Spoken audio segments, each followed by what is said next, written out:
Hello दोस्तों, आज का हमारा टॉपिक है energy resources in India. Bharat में ऊर्जा की संपदा, रिसोर्सेज को बोलेंगे संपदा हिंदी में, तो मैं इसको अंग्रेजी में ही लेता हूं कि एनर्जी रिसोर्सेस इन इंडिया। अब दोस्तों, आप सबको मालूम है कि हिंदुस्तान में या कहीं भी अगर आप प्रगति करना चाहते हैं, आर्थिक प्रगति करना चाहते हैं, तो सबसे पहले आवश्यकता किस चीज़ की पड़ती है? एनर्जी की। बिना ऊर्जा के आप आर्थिक क्रियाकलापों में द्रुत गति से विकास नहीं कर सकते हैं। तो दोस्तों, आज़ादी के बाद हमारे योजनाकारों का जो मुख्य उद्देश्य रहा वो क्या था कि अधिक से अधिक ऊर्जा मतलब बिजली पैदा किया जाए, ऊर्जा पैदा किया जाए और बिजली के माध्यम से देश का औद्योगिकरण किया जाए, खेती किसानी को बढ़ावा दिया जाए, इंफ्रास्ट्रक्चर मतलब आधारभूत संरचना को मजबूत किया जाए। तो एनर्जी जो है वो सबसे ज़्यादा महत्वपूर्ण कंपोनेंट है इंफ्रास्ट्रक्चर का, आधारभूत संरचना का। तो दोस्तों, आगामी 1 घंटे तक मैं आपको इस पर लेक्चर दूंगा। हर एक 10 मिनट पर मैं आपसे पूछूंगा, जहां पर आपको दिक्कत होगी मैं आपको उसका सॉल्यूशन दूंगा। तो दोस्तों, एनर्जी रिसोर्सेज इन इंडिया जो हमारा टॉपिक है, आप देखेंगे कि आज़ादी के समय में मात्र 2.3 हजार मेगावाट 1951 में पैदा करता था हमारा देश, माने इट वाज नॉमिनल। अभी 2016 में 265 हजार मेगावाट ये बिजली का उत्पादन हो रहा है। और चाइना और यूएसए के बाद में हमारा देश सबसे ज्यादा बिजली का उत्पादन करता है, ये ध्यान में रखिएगा। दूसरी बात, जो वर्ल्ड शेयर में पूरे विश्व में जो हमारे देश का जो एनर्जी प्रोडक्शन में जो शेयर है वो कितना है? 5.8%, next to China and USA, and it was growing at the rate of 2.3% in 2019। तो आप समझ सकते हैं कि किस प्रकार से हमारे देश में एनर्जी मतलब ऊर्जा के क्षेत्र में विकास हो रहा है, ग्रोथ हो रहा है। तो दोस्तों, अभी जो वर्तमान जो परिप्रेक्ष्य है उसमें हम क्या देखते हैं कि सबसे ज्यादा जो बिजली का उत्पादन जो हो रहा है वो हो रहा है कोल से, कोयला से। 44% बिजली का उत्पादन कोयला से, जो कि ठीक नहीं है, क्योंकि हमारे पास में 30-40 साल तक ही कोयला का रिजर्व है, उसके बाद में कोयला समाप्त हो जाएगा। तो इस इंपॉर्टेंस को शिफ्ट करना हमारे योजनाकारों के लिए बहुत जरूरी है।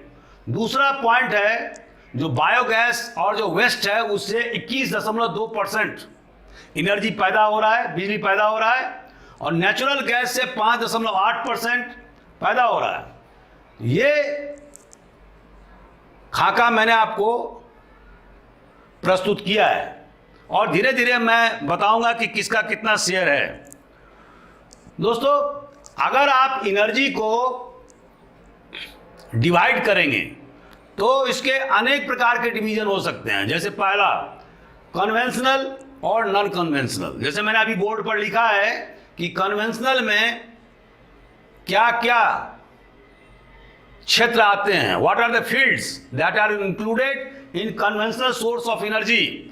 First point is coal, second is petroleum, third is natural gas, fourth is hydro electricity, इसको आप कन्वेंशन भी कह सकते हैं, नॉन कन्वेंशन भी कह सकते हैं। और न्यूक्लियर को भी आप आज की तारीख में कन्वेंशन भी कह सकते हैं और non conventional source of energy भी कह सकते हैं। क्यों, उसके बारे में दूसरे डिवीजन बताऊंगा। Non conventional source of energy क्या है? जैसे आपको मालूम है, पूर्व के लेक्चर में भी हमने बताया हुआ है, सोलर जो इनएग्जॉस्टिबल है, आप कितना भी खर्चा करिए ये खत्म होने वाला नहीं है। और चूंकि हिंदुस्तान जो है वो ट्रॉपिकल क्षेत्र में आता है, it is located at the tropical zone. और मैंने ज्योग्राफी क्लास में बताया था कि इसका लोकेशन क्या है, 8 डिग्री नॉर्थ से लेके 37.5 डिग्री नॉर्थ लैटिट्यूड। और सालों भर यहाँ पर धूप रहते हैं, तो ये हम लोग बहुत ज़्यादा लकी हैं इस मामले में। तो यहाँ पर सोलर एनर्जी के बहुत ज़्यादा संभावना है, जिसको कि अभी तक हम दोहन नहीं कर पाए हैं। दूसरा है विंड, हवा से भी एनर्जी तैयार की जा सकती है और गुजरात के कोस्टों पर की जाती है प्रचुर मात्रा में। जियोथर्मल, इसके स्कोप हमारे देश में थोड़ा कम है।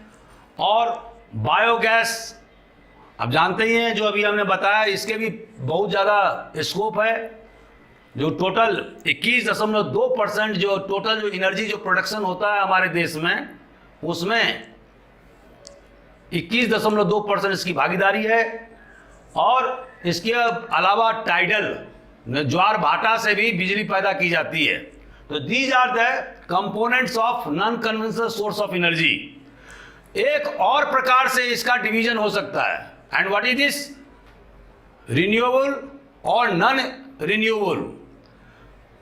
रिन्यूएबल मतलब कि जैसे सोलर एनर्जी, अब इसको एग्जॉस्टिबल है, ये कोई खत्म नहीं हो सकता है।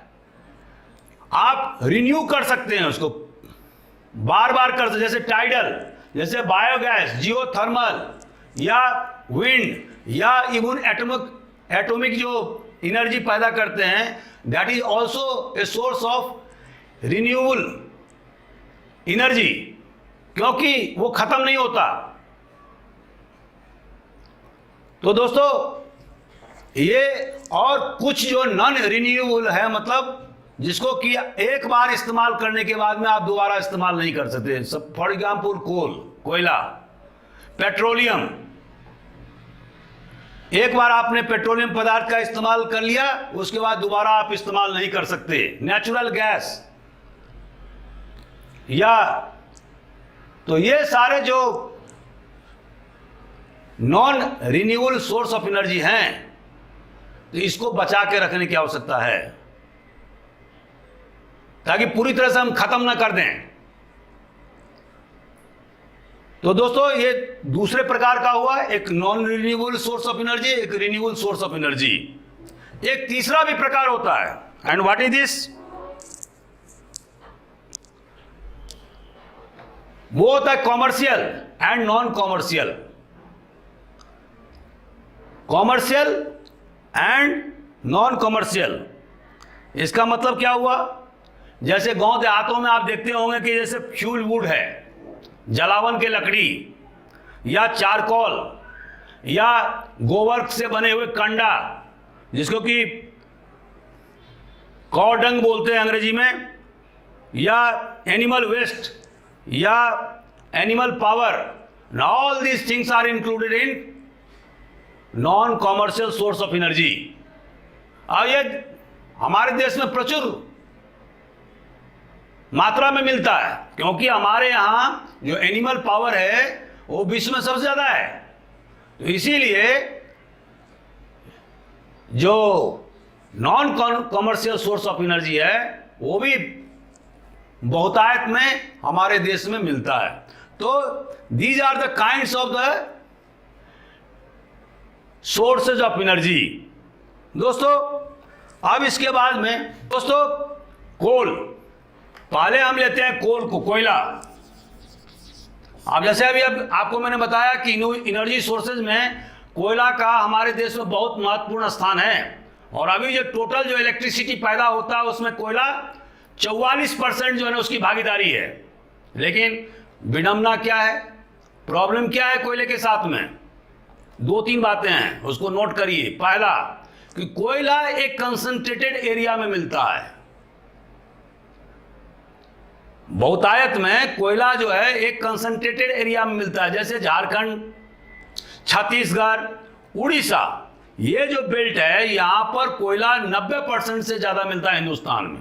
तो दोस्तों, अगर आप इंडस्ट्री लगाना चाहते हैं, मान लो तमिलनाडु में, सपोज केरल में, तो कॉस्ट ऑफ ट्रांसपोर्ट इतना ज़्यादा बढ़ जाएगा कि आपको जो टोटल उसके बाद में जो कोई भी आप प्रोडक्ट बनाएंगे तो उसमें कॉस्ट ऑफ प्रोडक्शन जो है ना बहुत ज़्यादा बढ़ जाएगा। तो इसका मतलब क्या हुआ कि हमारा जो इंडस्ट्रियलाइजेशन जो है, जो खास करके हैवी इंडस्ट्री या बेसिक इंडस्ट्री जो है, वो हम ज़्यादा दूर नहीं ले जा सकते। और संजोग ऐसा है कि कोयला और लोहा जो बेसिक इंडस्ट्री के मेन कंपोनेंट हैं, वो हिंदुस्तान में इन्हीं 3 जगह में, जिसको कि आजकल झारखंड कहते हैं, ज्योग्राफिकली इसको छोटा नागपुर बेल्ट कहा जाता है और इसको रूर ऑफ इंडिया भी कहा जाता है।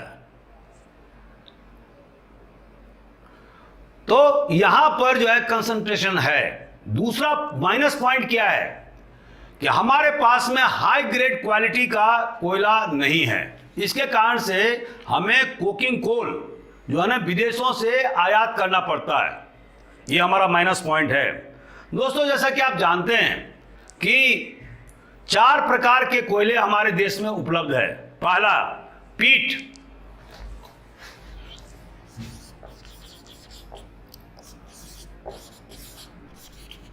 दूसरा लिग्नाइट,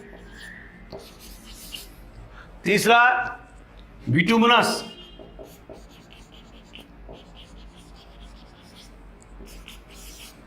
और चौथा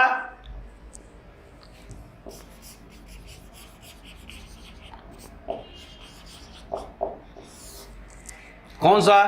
क्या ये जो देखिए, इसके चारों के जो एरिया है वो कोई स्पेसिफाइड नहीं है। वो जो जहां पर पीट मिलता है वहां पर लिग्नाइट भी मिलता है वो, लेकिन मैं आपको थोड़ा थोड़ा बताने जा रहा हूं, आप समझिए। पहला, ये पीट कोयल जो है इसमें हाईएस्ट परसेंटेज ऑफ मॉइस्चर रहता है और ये इंफीरियर क्वालिटी का कोयला है, ठीक है, क्योंकि इसमें जो है ज्यादा धुआं उठता है। ज्यादा धुआं होने से इसका जो हीट है वो कम होता है। अच्छा, अगर हीट कम होगा तो आप जानते होंगे कि एक यूनिट है जो ज्योग्राफी की भाषा में उसको क्या बोलते हैं, MTOE। What is this? Metric ton oil energy. Metric ton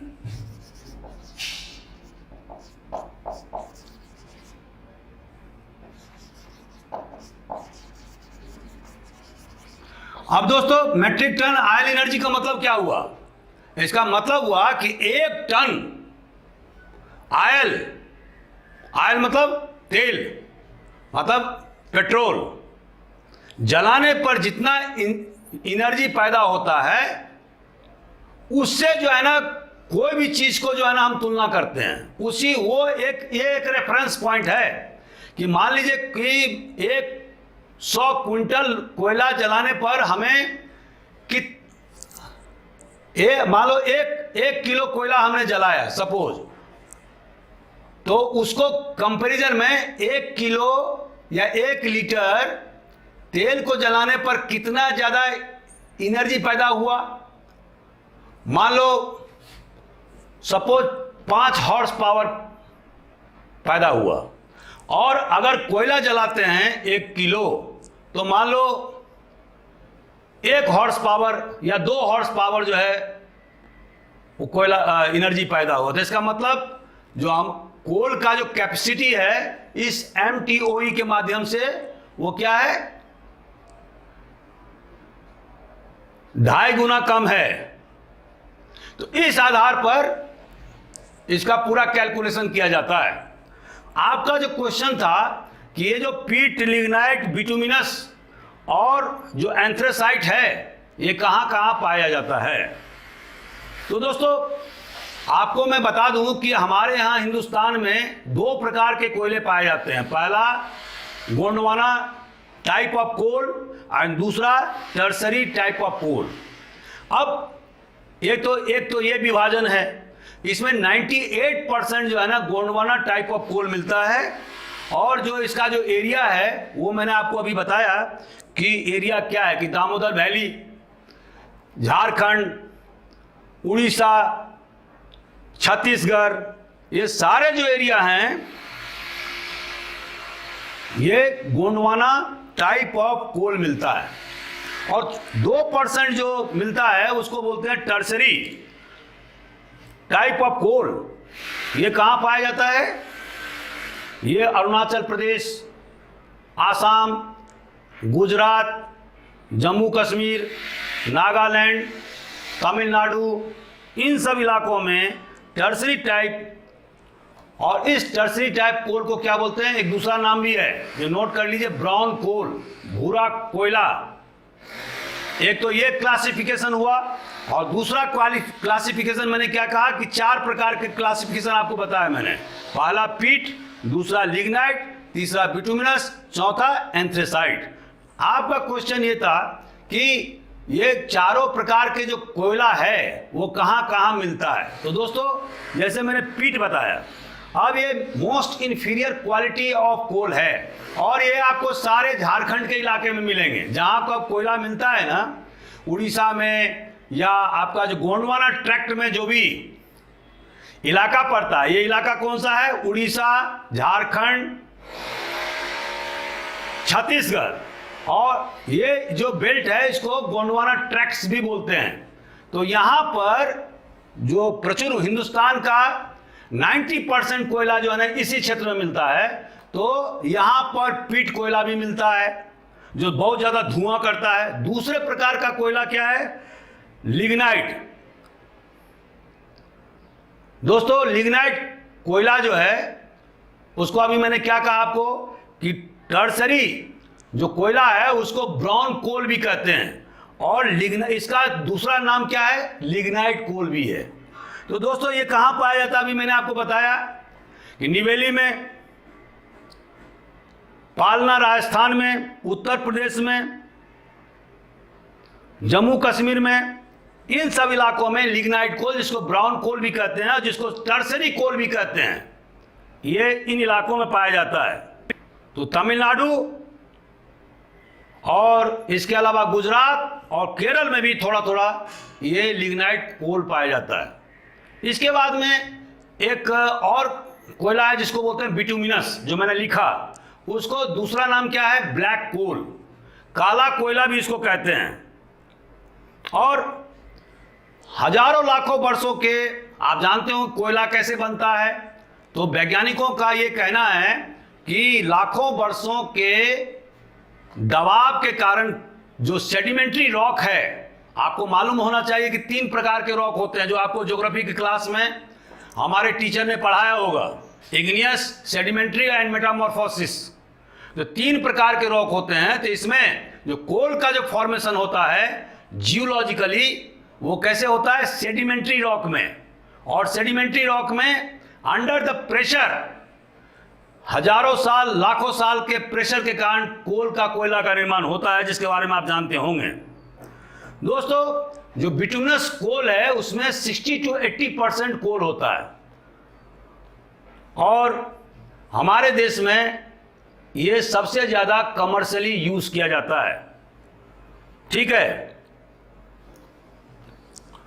इसी से कोकिंग कोल भी पैदा किया जाता है। जब बिटुमिनस कोल को in the absence of oxygen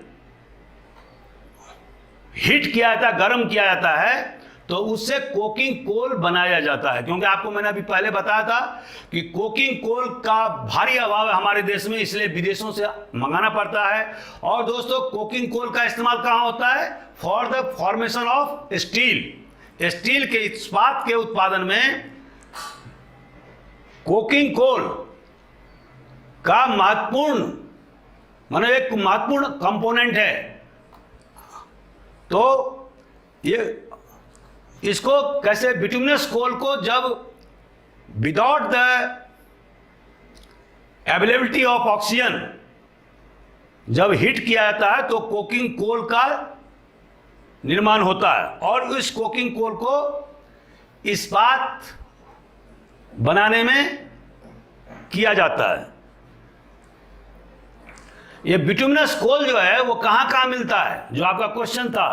पहला झारखंड में, दूसरा उड़ीसा में, तीसरा छत्तीसगढ़ में, चौथा वेस्ट बंगाल में, और पांचवा महाराष्ट्र, और छठा मध्य प्रदेश में। ये एरिया है बिटुमिनस कोल के।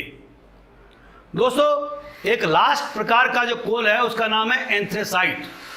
अब ये एंथ्रेसाइट जो है ये हाई क्वालिटी का कोल होता है, और ये बहुत वोलेटाइल भी होता है। इसमें जो आग की मात्रा होती है ये अन्य तीनों कोयले से बहुत ज़्यादा इसमें लेटेंट हीट होता है, और इसीलिए बहुत ज़्यादा एक्सपेंसिव भी होता है।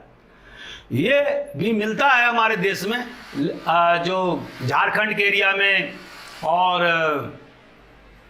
अपना उड़ीसा में या छत्तीसगढ़ में, लेकिन इसका भी जो मात्रा है वो कम है in comparison to bituminous and pit coal. दोस्तों अब हमारा जो अगला पॉइंट है वो क्या है। एक क्वेश्चन आपको ये पूछा जाता है कि कोल कहाँ कहाँ मिलता है, कोयले का उत्पादन कहाँ कहाँ होता है। तो आप लिखिएगा कि सबसे ज़्यादा जो है कोयला जो है झारखंड में मिलता है, जिसको पहले छोटा नागपुर भौगोलिक एरिया उसका नाम है छोटा नागपुर, जो अभी झारखंड प्रदेश बन गया, जो बिहार से कट के बना है।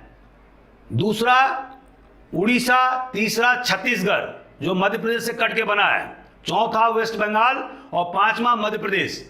ये 5 महत्वपूर्ण राज्य हैं जहां पर कि कोयला, जो मैंने आपको सीरियल वाइज जो राज्यों के नाम लिए, तो सबसे ज़्यादा कहाँ मिलता है, उसके बाद थोड़ा कम, उसके बाद इस टाइप का मैंने नाम लिया।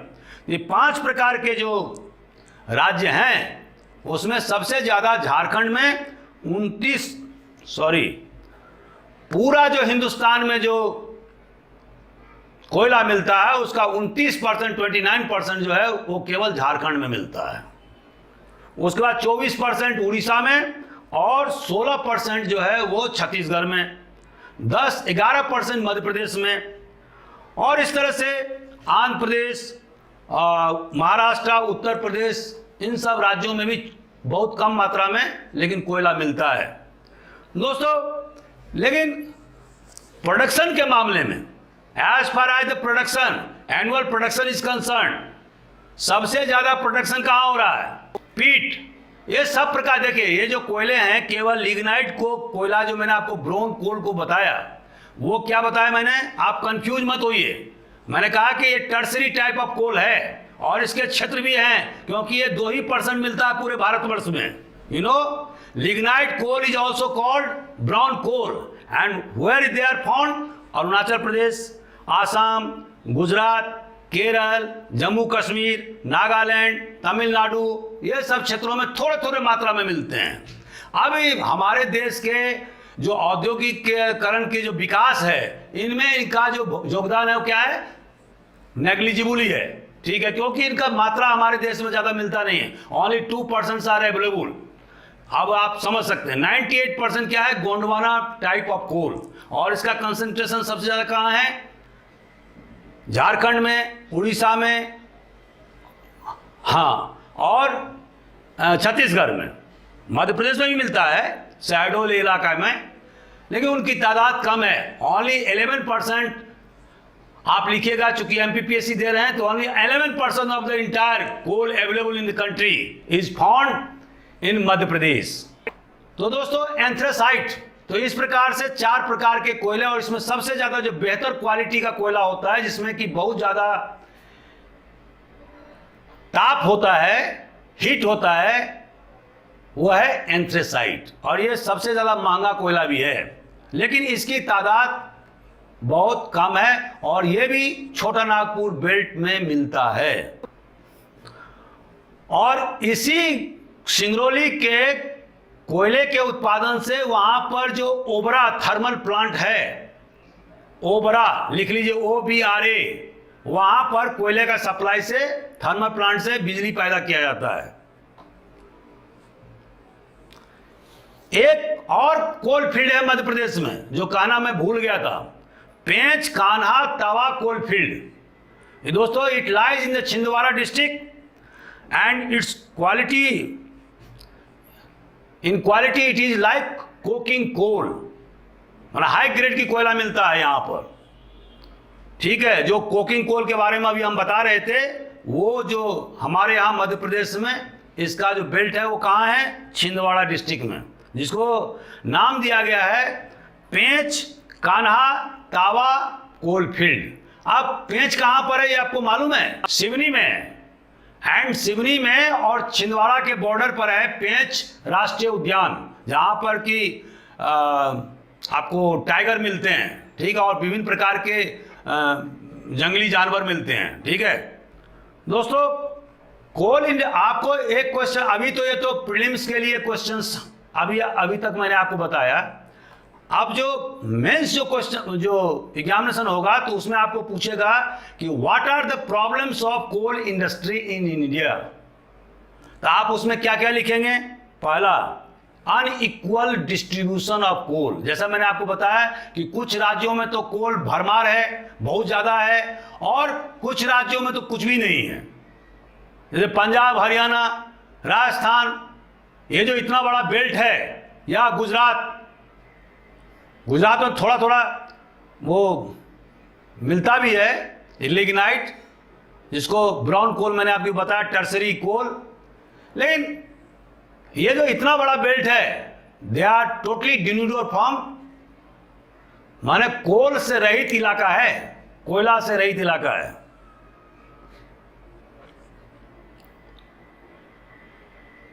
तो इसमें क्या होगा कि ट्रांसपोर्ट, अगर वहां पर पंजाब में हम कोई इंडस्ट्री लगाएंगे और कोल की आवश्यकता पड़ी, तो ट्रांसपोर्टेशन कॉस्ट बहुत ज्यादा बढ़ेगा।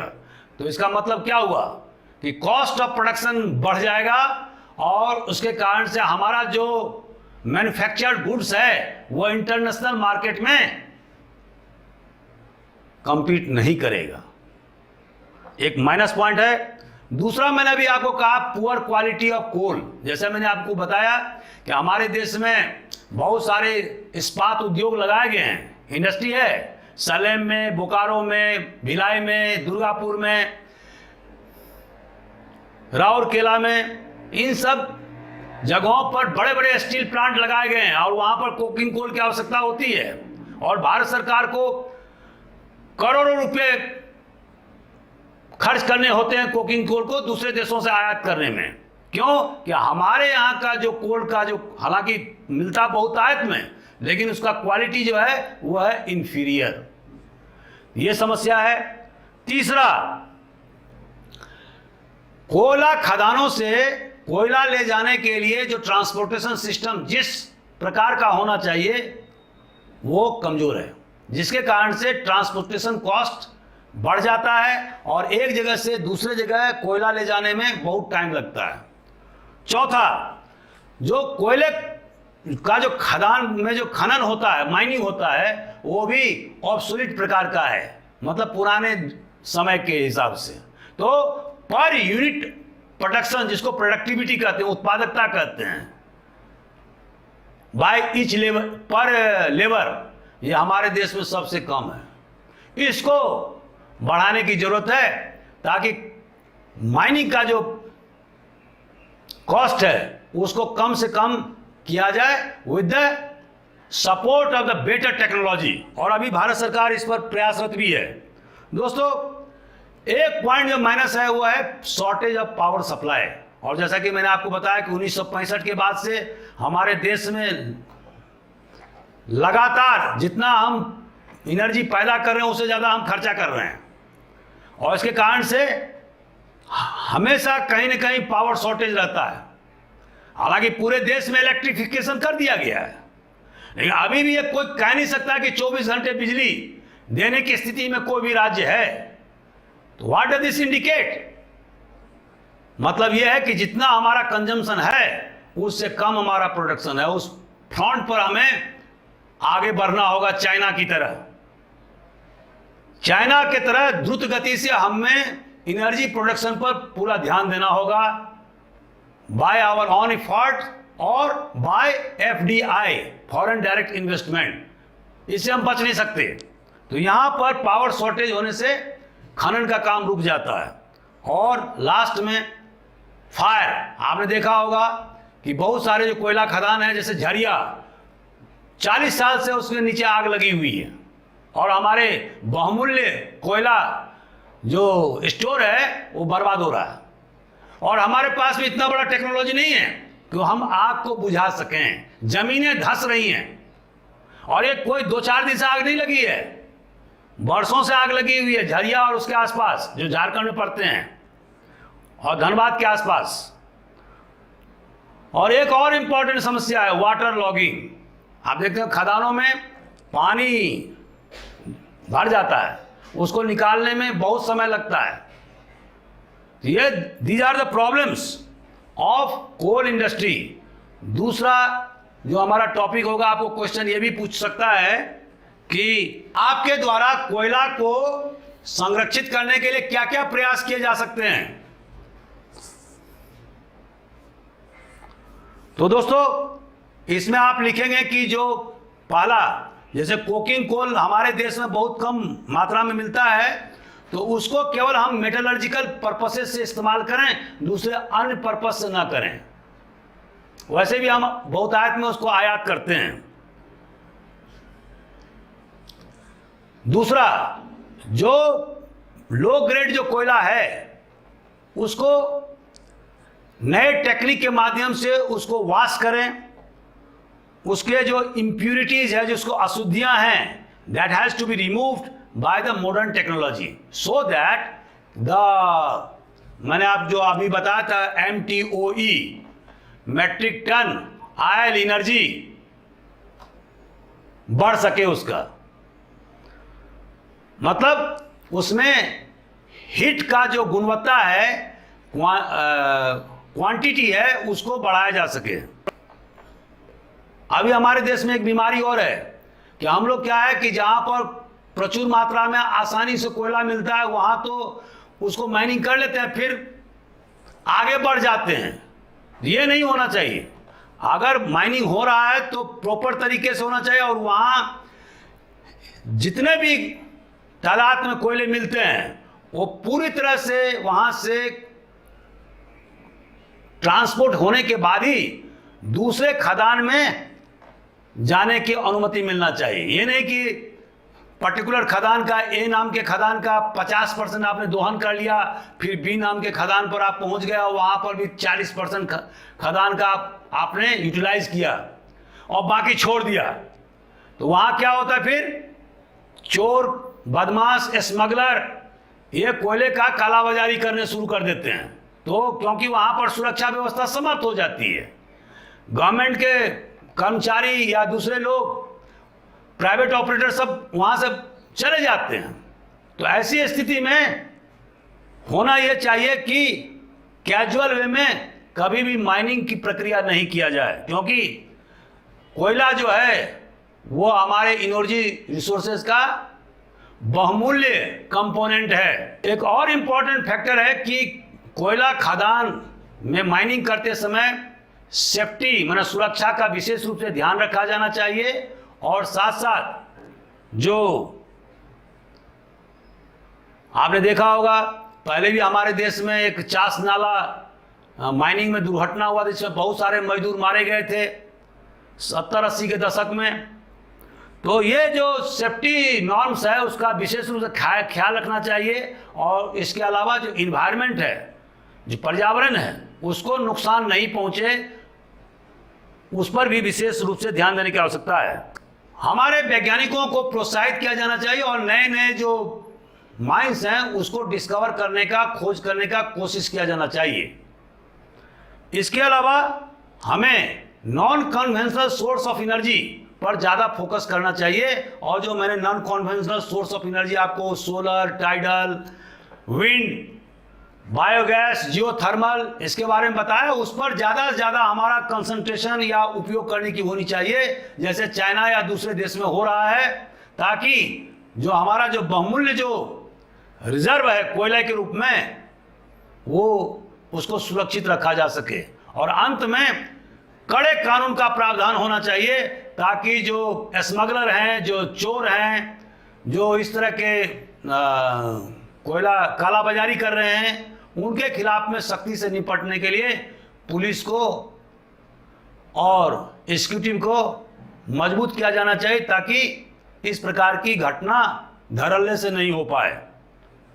तो दोस्तों, ये सारे पॉइंट्स थे जो हमने कोल सेक्टर के बारे में आपको बताया। मैं अभी 10 मिनट आपको पेट्रोलियम पर बोलूंगा। दोस्तों, जैसा कि आप जानते हैं कि करीब 80 से 82% पेट्रोलियम जो है वो हमें बाहर से आयात करना पड़ता है, और हमारा फॉरेन एक्सचेंज रिजर्व का बहुत बड़ा हिस्सा इसमें चला जाता है। जब भी ओपेक कंट्री के द्वारा, ओपेक मतलब जानते हैं आप, OPEC, what is this OPEC? Oil producing, exporting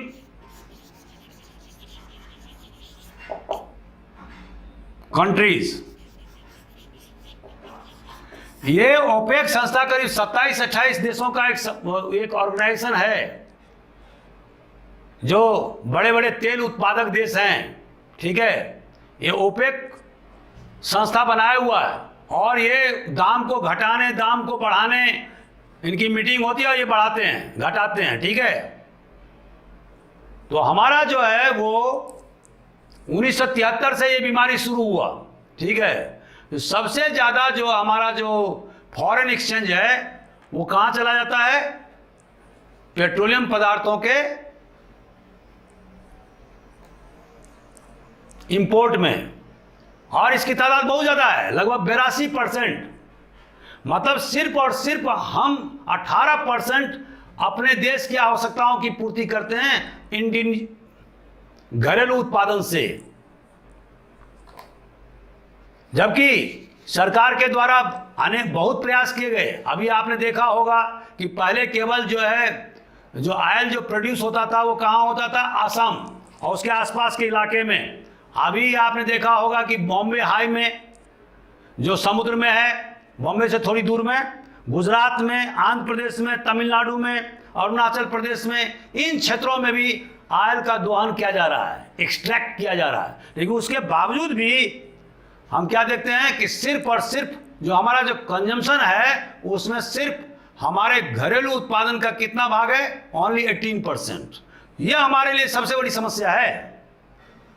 अब दोस्तों, लेकिन भारत सरकार ने एक काम किया हुआ है, जो विदेशों से जो तेल उन्हें आयात करना पड़ता है, तो अनेक प्रकार के उन्होंने रिफाइनरीज यहां स्थापित किया हुआ, तेल शोधक कारखाना,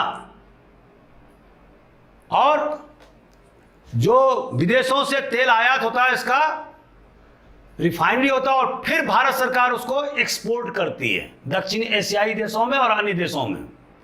तो इससे क्या हो रहा है कि भारत सरकार पर जो टोटल जो पैसा, जो 82% जो निर्भरता है, वो घट के कितनी आ जाती है? ओनली 25%। आप समझ रहे हैं मेरी बात को? तो बहुत सारे जो तेल शोधक कारखाना लगाए गए, उसके पीछे राज क्या है? ये भी बेसिक इंडस्ट्री का हिस्सा है। और हमारे पास में जो इंजीनियर के पूल हैं, हमारे पास में जो इन्वेस्टमेंट, हमारा जो बजट है उसका आकार है, हमारे पास जो संसाधन है उसका इस्तेमाल विभिन्न जगहों पर रिफाइनरी खोलने के लिए भारत सरकार के द्वारा किया गया है। तो दोस्तों, इससे जो हम जो एक्सपोर्ट करते हैं उससे काफ़ी राहत मिलता है। अब ज्योग्राफी की भाषा में कहें तो ये क्रूड ऑयल कहाँ मिलता है, किस प्रकार के रॉक में मिलता है? तो वैज्ञानिकों का ये कहना है कि ये सेडिमेंट्री रॉक में मिलता है, ठीक है। लाखों हजारों वर्ष के बाद उसके कंप्रेशन के कारण जो है उस सेडिमेंट्री रॉक में ये क्रूड ऑयल मिलता है। अभी हमारे देश में कहाँ कहाँ क्रूड ऑयल मिलता है, तो आपको ये चीज़ याद रखना पड़ेगा। पहला, upper basin of Assam, west Bengal, western Himalayan basin, Rajasthan Saurashtra Kutch basin, northern Gujarat basin, Ganga valley basin, coastal Tamil Nadu, Andhra Pradesh और Kerala basin, Andaman and Nicobar coastal basin, और यहाँ से एक्सट्रैक्शन का भी काम होता है। ऑफशोर ऑफ खंभात, जो गुजरात का ऑफ द कोस्ट, गुजरात का जो कोस्ट है उसको खंभात की खाड़ी, जहाँ पर कि नर्मदा नदी मिलती है समुद्र में, तो ऑफशोर ऑफ द खंभात और बॉम्बे हाई एंड बेसिन, तो ये इंपॉर्टेंट प्लेसेज हैं जहां पर कि पेट्रोलियम पदार्थों का एक्सट्रैक्शन किया जाता है। दोस्तों 1950-51 में हमारे देश में जो प्रोडक्शन था वो था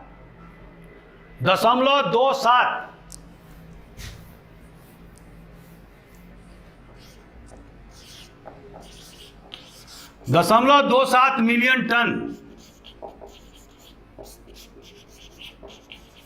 1951। अब कितना है 2014-15 में 38.76 मिलियन टन।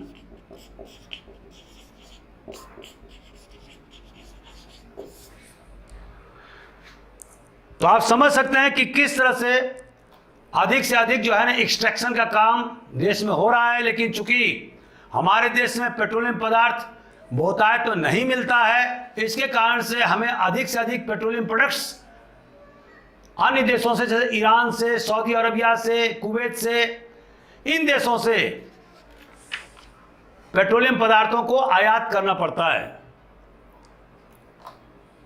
सबसे ज्यादा बॉम्बे हाई से प्रोडक्शन होता है। जो टोटल जो हमारे यहाँ देश में एक्सट्रैक्शन होता है उसका 65% जो है एक्सट्रैक्शन बॉम्बे हाई से होता है। और अभी आपने देखा होगा कि तौकते जो तूफान आया था अरबियन सागर में, तो उससे बहुत सारे कर्मचारी भी इसमें जो काम कर रहे थे वो मर गए। तो ये समुद्र के बीच में बॉम्बे हाई। दोस्तों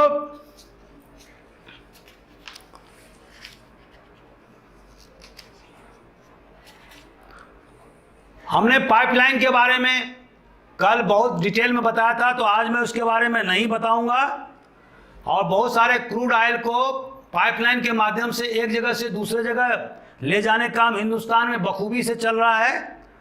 और जैसे मैं 2-3 पाइपलाइन के बारे में आपको बता देता हूं कि मथुरा दिल्ली अंबाला जालंधर पाइपलाइन। अब आप सबको मालूम है कि मथुरा में भी रिफाइनरी है। पाइपलाइन मुंबई में पाइपलाइन, हल्दिया कोलकाता पाइपलाइन, हाजीरा विजयपुर और जगदीशपुर पाइपलाइन के बारे में तो मैं बता चुका हूं।